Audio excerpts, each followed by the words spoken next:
Higher education under siege. The political battle for universities. The recent actions against universities highlight a growing concern. Administrations are increasingly using their power to silence dissent. This is exemplified by a specific incident at Harvard, where 8 investigations by 6 different agencies are still ongoing, following an individual's attempt to exert influence, claiming that anti-Americanism needed to be eliminated from society. This situation underscores the importance of universities being prepared to defend themselves, as Harvard's legal team demonstrated. It also emphasizes the need for institutions to stand united against external pressures, with one public figure warning universities to, quote, get their act together. Beyond individual incidents, university leaders face a crucial task to educate the public about the broader implications of these political attacks.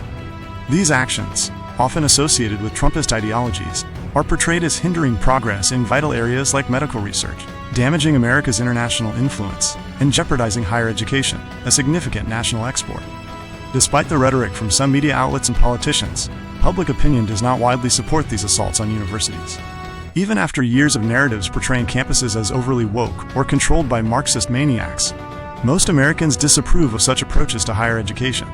While conservative voices have long fueled resentment against liberal eggheads, the reality is that parents still desire access to top medical schools and do not want their children to be political pawns in higher education.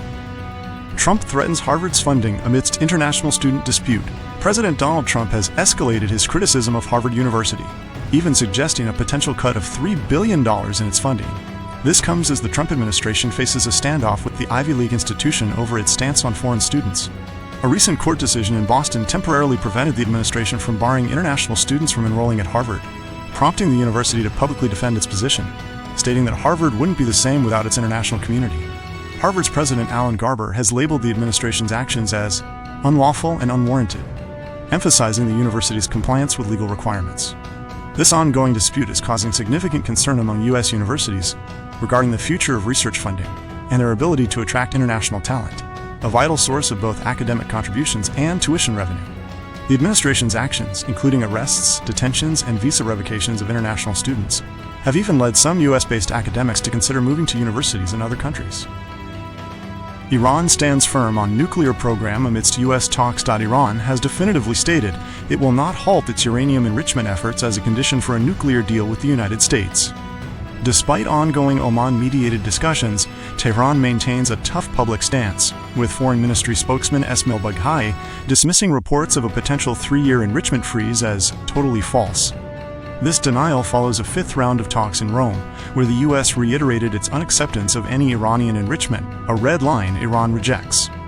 Iranian officials, including President Masoud Pezeshkian, have consistently asserted their readiness to walk away from a deal if necessary, regardless of the economic cost, emphasizing their ability to survive sanctions. While both sides expressed a sign of progress after the recent talks, and U.S. President Donald Trump optimistically hinted at an imminent announcement of serious progress, Iran has explicitly ruled out an interim agreement. Tehran emphasizes that any deal must respect Iran's rights, and that talks will be fruitless if the U.S. aims to curb them. Senate set to reshape Trump's landmark bill, despite House Speaker's pleas. Despite House Speaker Mike Johnson's urging for minimal alterations, President Donald Trump's significant tax and immigration bill is poised to undergo notable changes in the Senate. The House narrowly passed the legislation, and Johnson implored Senate Republicans to preserve its delicate balance by making few modifications. However, Senate Majority Leader John Thune has already indicated that the Senate will leave its imprint on the bill. Key challenges are expected from deficit hawks, similar to those faced in the House. Senators like Rand Paul are concerned about the bill's potential to dramatically increase the national debt, arguing that the proposed cuts are insufficient. Senator Ron Johnson also expressed dissatisfaction, criticizing the rushed process and advocating for more time to identify further spending reductions. While some senators believe there's enough opposition to halt the bill until more substantial spending cuts are considered, Senator Eric Schmitt remains optimistic about its passage by the July 4th deadline, suggesting the Senate will likely seek additional savings. Even President Donald Trump anticipates both minor and significant changes to the Senate's version of the legislation. Bridging the divide. Noem reaffirms U.S. support for Israel amidst strains. Homeland Security Secretary Kristi Noem recently concluded a visit to Israel, aiming to reinforce the United States' commitment to the nation despite noticeable policy differences between President Trump and Prime Minister Benjamin Netanyahu. During her trip, Ms. Noem engaged with key Israeli officials, including Prime Minister Netanyahu and Foreign Minister Gideon Sa'ar, and attended a memorial for 2 Israeli embassy aides tragically killed in Washington. At the ceremony, she conveyed President Trump's condolences and his solidarity in the global fight against hatred, emphasizing the strong unity between the two nations. Israeli leaders leveraged her visit to demonstrate the enduring strength of U.S.-Israel ties, particularly in the wake of disagreements concerning Iran and the ongoing conflict in Gaza, which notably led to President Trump's omission of Israel from his recent Middle East tour. Ms. Noem consistently expressed unwavering support for Prime Minister Netanyahu in Israel, even praising his leadership during the conflict. Her meetings also included discussions with her Israeli counterpart, Itamar Ben-Gvir, who acknowledged American support and President Trump's. Texas Legislature approves 10 Commandments display in classrooms. The Texas House has passed Senate Bill 10, a measure that mandates the display of the 10 Commandments in every public school classroom across the state. This bill now heads back to the Senate for a final review before likely going to Governor Greg Abbott for his signature, at which point it's expected to become law. The legislation, set to take effect on September 1st if signed, requires a specific King James Bible version of the 10 Commandments, mirroring the monument outside the Texas state capitol. This move is expected to face immediate legal challenges, as opponents argue it violates the Establishment Clause of the First Amendment, which prevents the government from establishing a religion. Critics, including some Democratic lawmakers, contend that such a display promotes one religion over others and doesn't serve and educatively promotes a Christian viewpoint. These amendments were ultimately rejected, with Democrats also raising concerns about the potential for teachers to face issues explaining the commandments to young students, and the broader implication of introducing an explicitly Christian worldview into public schools. U.S. poised to roll back power plant pollution limits. The Environmental Protection Agency, EPA, under the current administration, is reportedly drafting a new regulation that would eliminate all federal limits on climate-warming pollution from coal and gas-fired power plants. This move, if finalized, would represent a significant reversal of decades of progress in limiting U.S. climate pollution, and could potentially lead to higher energy prices by extending the lifespan of more expensive coal plants. This proposed rule stands in stark contrast to the previous administration's efforts to reduce power plant pollution, which included rules aiming for a 90% reduction or capture of climate pollution from coal and new natural gas plants by 2032.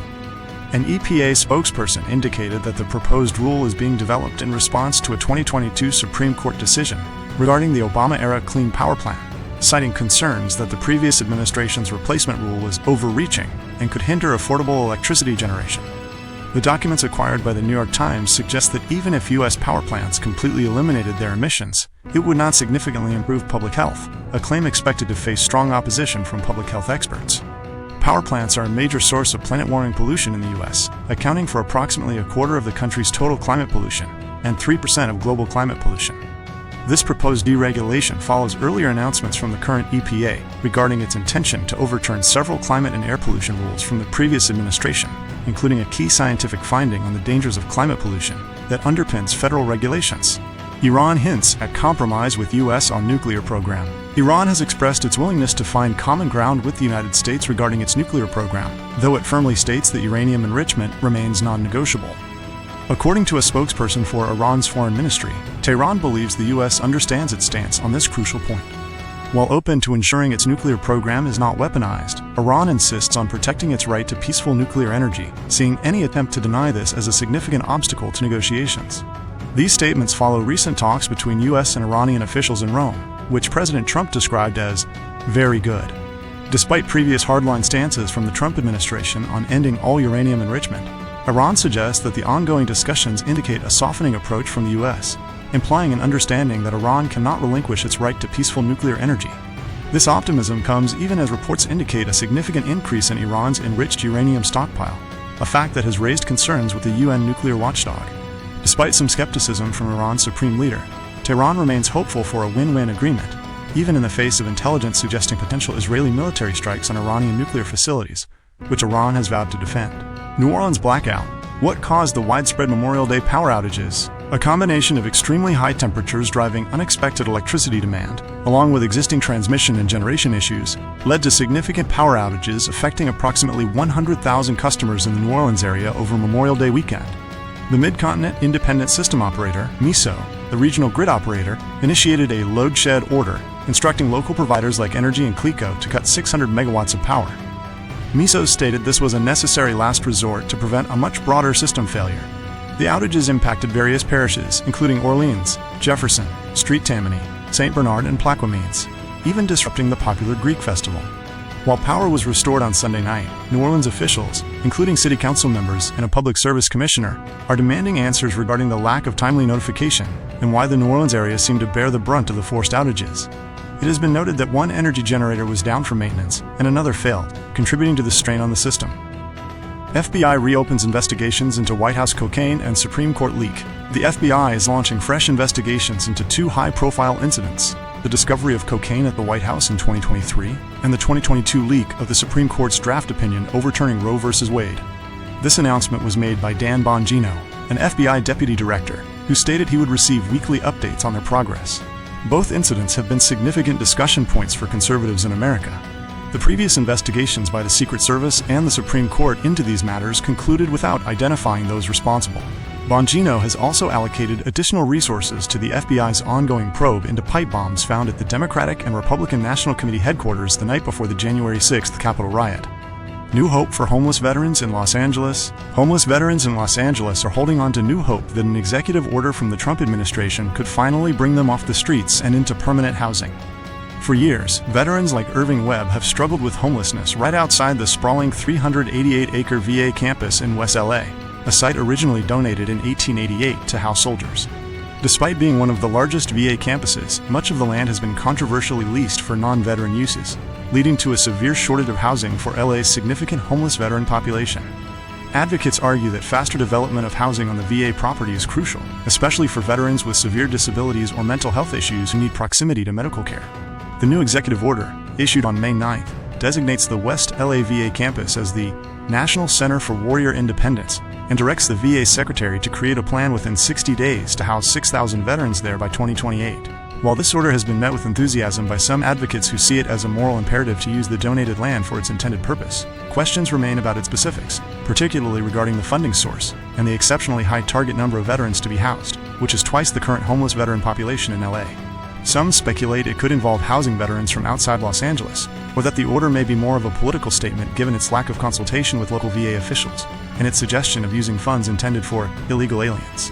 Despite these uncertainties, advocates remain hopeful that this initiative could finally bring about the significant development needed to address the veteran homelessness crisis in Los Angeles. Texas hemp farmers face ruin as THC ban looms. Texas's burgeoning hemp agriculture industry is on the brink of collapse as state lawmakers push through a ban on all products containing any trace amounts of THC. Farmers who invested significantly in growing the drought-resistant crop after it was legalized 6 years ago are now facing the prospect of shutting down their operations. Despite claims from some state leaders, including Agriculture Commissioner Sid Miller, that the industry can shift to industrial hemp production, farmers assert that hemp naturally contains trace amounts of THC, making a complete ban effectively an end to their businesses.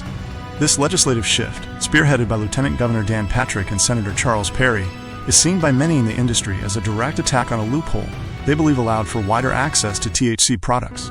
Hemp growers, like Ann Gager of Caprock Family Farms and Kyle Bingham of the Texas Hemp Growers Association, feel ignored and stonewalled by lawmakers throughout the process. They argue that the ban, which could impose felony charges for possessing even trace amounts of THC, will force them to abandon their crops and investments, threatening the livelihoods of countless individuals involved in cultivation, processing, and